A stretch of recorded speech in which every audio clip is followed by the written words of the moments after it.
So I stepped away onto the next cell, feeling I'd just been on holy ground. I knew I'd never see Michael again and assumed the story of our brief encounter had ended. I never dreamed that Michael's story and mine had another chapter to come, a chapter that would challenge me to begin to rethink what I thought I knew about forgiveness.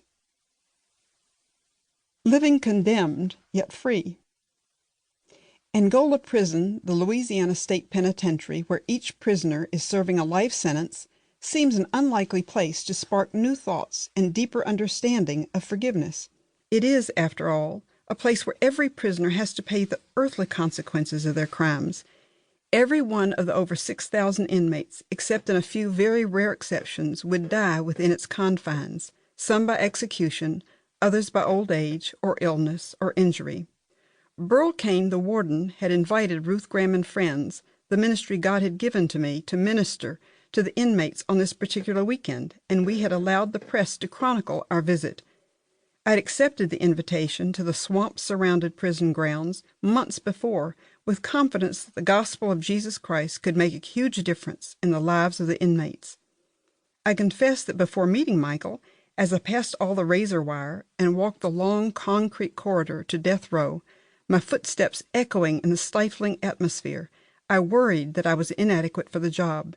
After all, what did I, a middle-aged homemaker and grandmother, have to say that could make a difference in the lives of what I assumed were hardened criminals?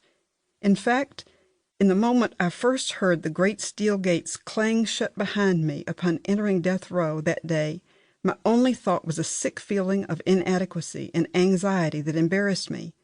I tried to quiet my rattled emotions, but reminding myself that I was safe, and my stay was only temporary.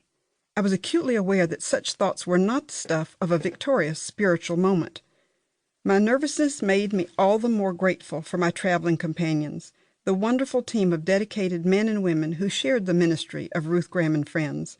We were used to traveling together to minister all over the country and beyond, from an ice hockey stadium in Canada to city auditoriums, churches, and retreat centers. Wherever the Lord opened doors for us to cover topics that often weren't discussed in many churches.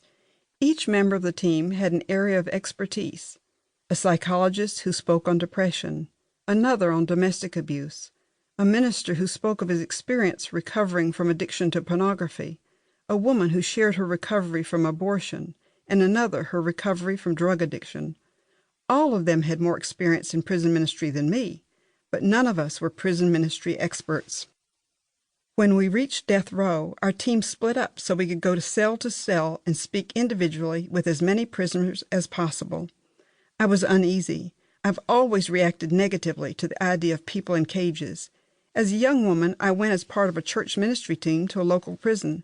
The sight of lovely young women behind bars haunted me. I talked and laughed with them, related to them, and prayed with them.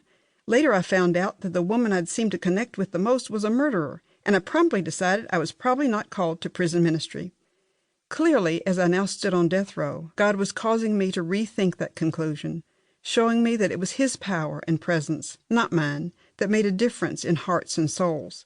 After meeting Michael, I heard others' stories, through ears newly opened to the reality that we weren't bringing God with us, but rather were meeting Him already there, at work in powerful ways.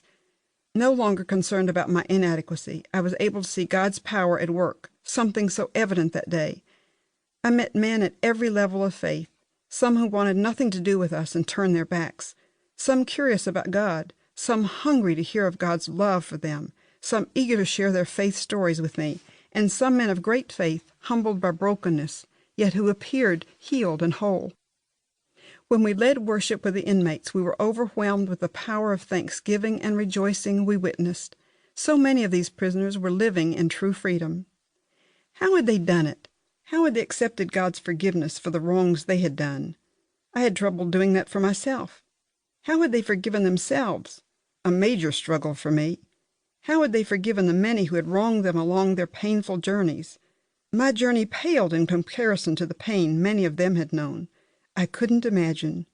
When we left, I took those questions with me, determined to seek answers from God. My moments with Michael, in particular, stayed on my heart. He had left me with a powerful image of a man whose soul was well and whose spirit was free.